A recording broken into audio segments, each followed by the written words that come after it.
नमस्कार। चलिए आज समझते हैं पृथ्वी की उन दो खास चालों को जो हमारे हर दिन, हर साल और हर मौसम को डिजाइन करती हैं। ये एक ऐसा कॉस्मिक डांस है जिसमें हम सब जाने अनजाने हिस्सा ले रहे हैं। ये सवाल कभी दिमाग में आया है कि ऐसा होता क्यों है? क्यों कभी दिन लंबे हो जाते हैं तो कभी रातें? और क्यों दुनिया के एक कोने में जब गर्मी होती है तो दूसरे में कड़ाके की ठंड? तो इसका जवाब एक बहुत ही कमाल के कॉस्मिक मैकेनिक में छिपा है। तो आज हम इन 4 पॉइंट्स पर बात करेंगे। शुरुआत करेंगे पृथ्वी की डेली स्पिन से और फिर देखेंगे कि इसके असर कितने गहरे और दूर तक जाते हैं। ओके, तो शुरू करते हैं। सबसे पहले बात करते हैं पृथ्वी की सबसे जानी पहचानी हरकत की, मतलब उसका अपनी ही जगह पर घूमना। इसे रोटेशन या चक्रमण कहते हैं। तो रोटेशन का सीधा सा मतलब है पृथ्वी का एक लट्टू की तरह अपनी ही एक्सिस पर घूमना, और इसकी जो डायरेक्शन है ना, वही सबसे जरूरी है, वेस्ट से ईस्ट। और इसी वजह से सूरज हमें हमेशा ईस्ट से उगता और वेस्ट में डूबता दिखता है। हम लोग भले ही कहते हैं कि दिन 24 घंटे का होता है, पर मजे की बात यह है कि पृथ्वी को एक पूरा चक्कर काटने में असल में इतना ही टाइम लगता है। इसे साइडीरियल डे कहते हैं। अब सवाल ये कि वो 4 मिनट कहाँ से आए? तो वो फर्क इसलिए है क्योंकि पृथ्वी अपनी जगह घूमने के साथ साथ सूरज का चक्कर भी तो लगा रही है। और पृथ्वी के घूमने की स्पीड का हिसाब भी एकदम पक्का है। हर घंटे में ये 15 डिग्री घूम जाती है। और पता है, इसी कैलकुलेशन के बेस पर पूरी दुनिया के 24 टाइम जोन बने हैं। अब इस घूमने का सबसे सीधा और सबसे बड़ा नतीजा क्या है? दिन और रात। सिंपल है। जब पृथ्वी का कोई हिस्सा घूमकर सूरज के सामने आता है तो वहां दिन हो जाता है, और जब वही हिस्सा घूमकर दूसरी तरफ अंधेरे में चला जाता है तो वहां रात। अच्छा, 1 मिनट के लिए सोचकर देखते हैं। क्या हो अगर पृथ्वी घूमना ही बंद कर दे?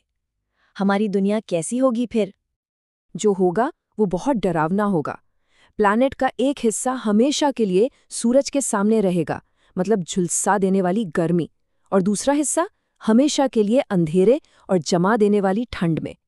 इससे पता चलता है कि ये जो सिंपल सा घूमना है ना, ये हमारी जिंदगी के लिए कितना कितना जरूरी है। तो पृथ्वी की डेली स्पिन तो समझ आ गई। अब थोड़ा जूम आउट करते हैं और इसकी जो लंबी साल भर की जर्नी है उस पे नजर डालते हैं।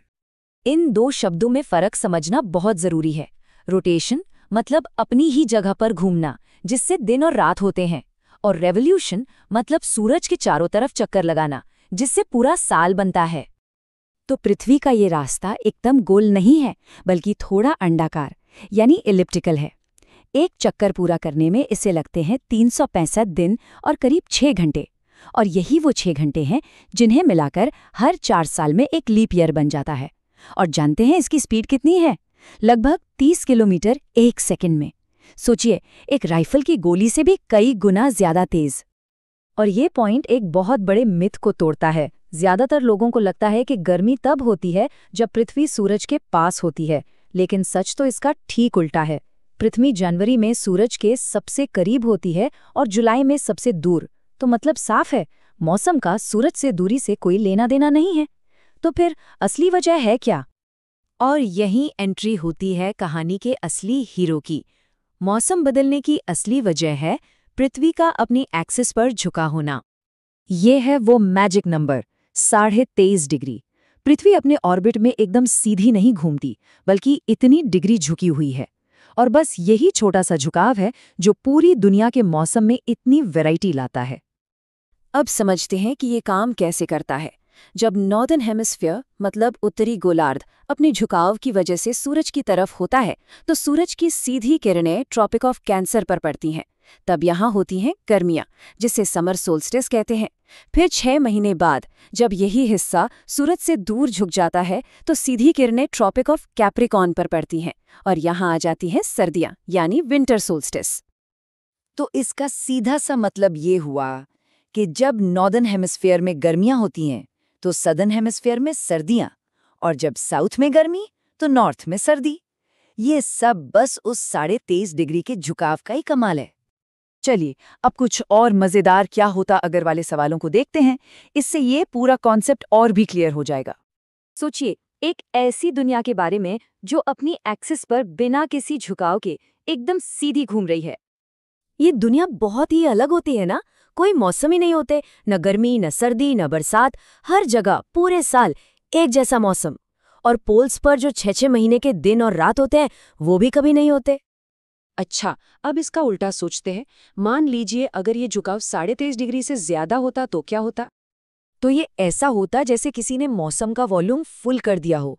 गर्मियां बेतहाशा गर्म हो जाती और सर्दियां और भी ज्यादा ठंडी। मतलब हमारा जो अभी का झुकाव है ना, वो जिंदगी के लिए एकदम परफेक्ट बैलेंस है। पृथ्वी के घूमने का एक और बड़ा ही जबरदस्त असर है, कोरियोलिस इफेक्ट।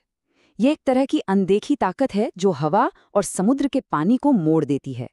यही वजह है कि नॉर्दर्न हेमिस्फीयर में जो तूफान आते हैं वो एंटी क्लॉकवाइज घूमते हैं और सदर्न हेमिस्फीयर में क्लॉकवाइज। और आखिर में एक दिमाग घुमा देने वाली बात, पृथ्वी का ये झुकाव भी फिक्स नहीं है। ये हजारों सालों के साइकिल में बहुत धीरे धीरे बदलता रहता है। तो ये एक बड़ा सवाल छोड़ जाता है कि आज से हजारों साल बाद हमारी दुनिया के मौसम कैसे होंगे। ये हमें याद दिलाता है कि हम एक ऐसे प्लैनेट पर रहते हैं जो लगातार बदल रहा है, जो डायनामिक है।